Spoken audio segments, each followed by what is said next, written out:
जय श्री राधे। आपके अपने YouTube चैनल आचार्य पंडित अजय शर्मा में बहुत बहुत स्वागत है। आज आप सुनेंगे विष्णु पुराण के प्रथम अंश में षष्ठम अध्याय की कथा। अगर आपने पिछले अध्यायों की कथा श्रवण नहीं की है तो हमारे YouTube चैनल पर वीडियो अपलोड हो चुकी है, कृपा करके अवश्य श्रवण करें।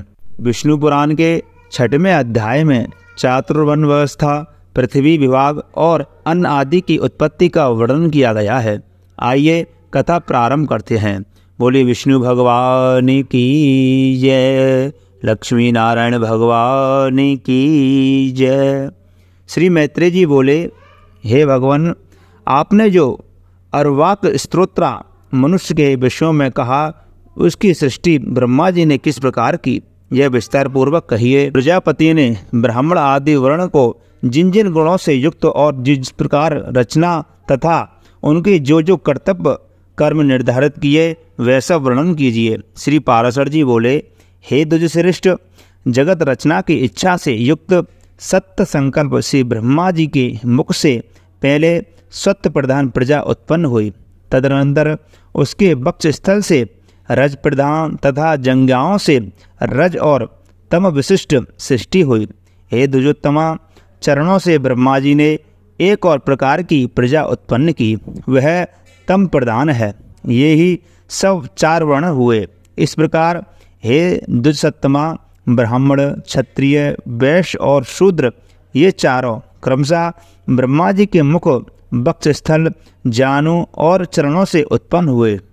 हे महाभाग, ब्रह्मा जी ने यज्ञानुष्ठान के लिए ही यज्ञ के उत्तम साधन पूर्ण इस संपूर्ण चातुर्वर्ण की रचना की थी। हे धर्मज्ञ, यज्ञ से तृप्त होकर देवगण जल बरसाकर प्रजा को तृप्त करते हैं, अतः यज्ञ सर्वथा कल्याणकारक होता है। जो मनुष्य सदा स्वधर्मपरायण, सदाचारी, सज्जन और सुमार्गगामी होते हैं, उन्हीं से यज्ञ का यथावत अनुष्ठान हो सकता है। हे मुने, यज्ञ के द्वारा मनुष्य इस मनुष्य शरीर से ही स्वर्ग और अपवर्ग प्राप्त कर सकते हैं और भी जिस स्थान की उन्हें इच्छा हो उसी को जा सकते हैं।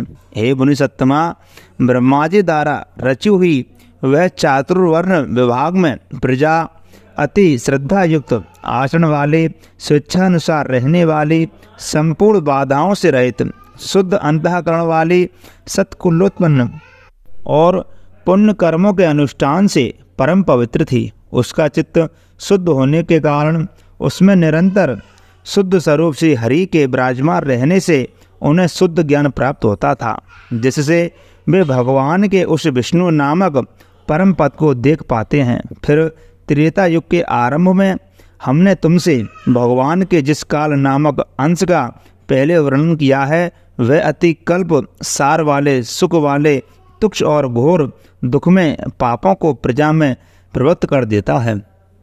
हे मैत्रेय, उसने प्रजा में सर्वार्थ का विधायक तथा अज्ञान और लोभ को उत्पन्न करने वाला राग आदि रूप अधर्म का बीज उत्पन्न हो जाता है। तभी से उसे वह विष्णुपद प्राप्ति रूप स्वाभाविक सिद्ध और रसोल्लास आदि अन्य अष्ट सिद्धियां नहीं मिलती। उन समस्त सिद्धियों के क्षीण हो जाने और पापों के बढ़ जाने से फिर संपूर्ण प्रजा द्वंद्व, हास और दुख से आतुर हो गई। तब उनसे मेरु भूमि, पर्वत और जल आदि के स्वाभाविक तथा कृत्रिम दुर्ग पर पुर तथा खरवट आदि स्थापित हुए। हे महामते, उन पर आदियों के शीत और घाम आदि बाधाओं से बचने के लिए उसने यथा योग्य घर बनाए।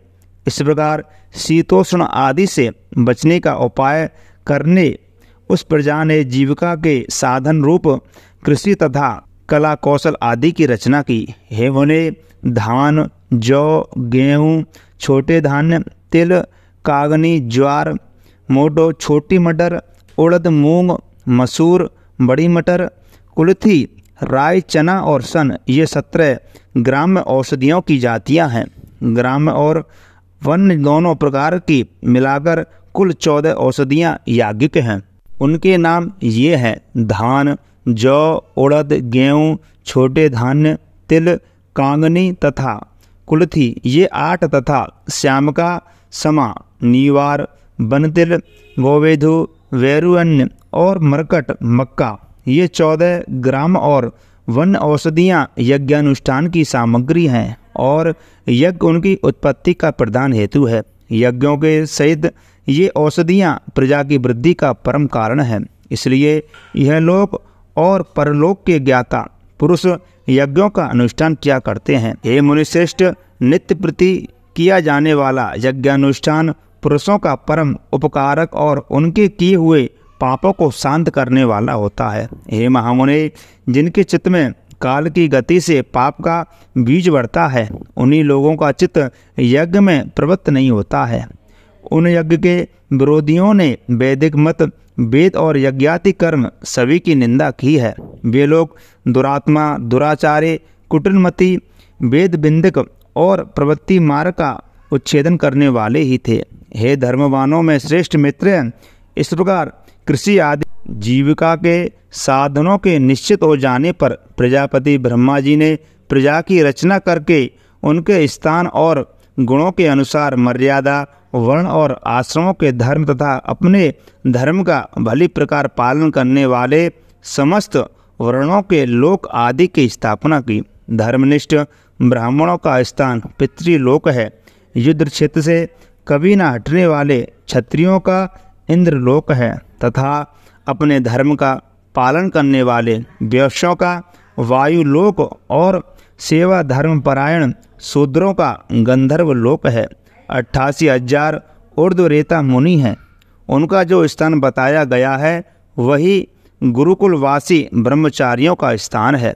इसी प्रकार वनवासी वानप्रस्थों का स्थान सप्तर्षि लोक और गृहस्थों का पितृलोक और सन्यासियों का ब्रह्मलोक है तथा आत्मानुभव से तृप्त योगियों का स्थान अमरपद मोक्ष है। जो निरंतर एकांत सेवी और ब्रह्मचिंतन में मग्न रहने वाले योगी जन हैं, उनका तो परम स्थान है, उसे पंडित जन ही देख पाते हैं।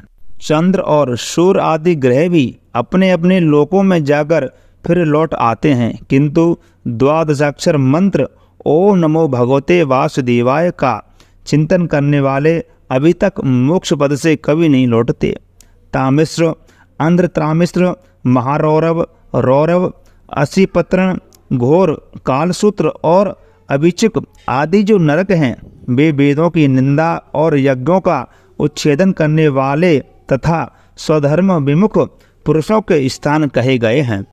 इस प्रकार विष्णु पुराण के प्रथम अंश में 6वें अध्याय की कथा विराम हुई। बोलिए लक्ष्मी नारायण भगवान की जय। मैं आशा करता हूँ प्रिय भक्तों, आपको यह कथा बहुत अच्छी लगी होगी, तो कृपा करके वीडियो को लाइक, शेयर, कमेंट बॉक्स में विष्णु भगवान की जय अवश्य लिखें। जय श्री राधे।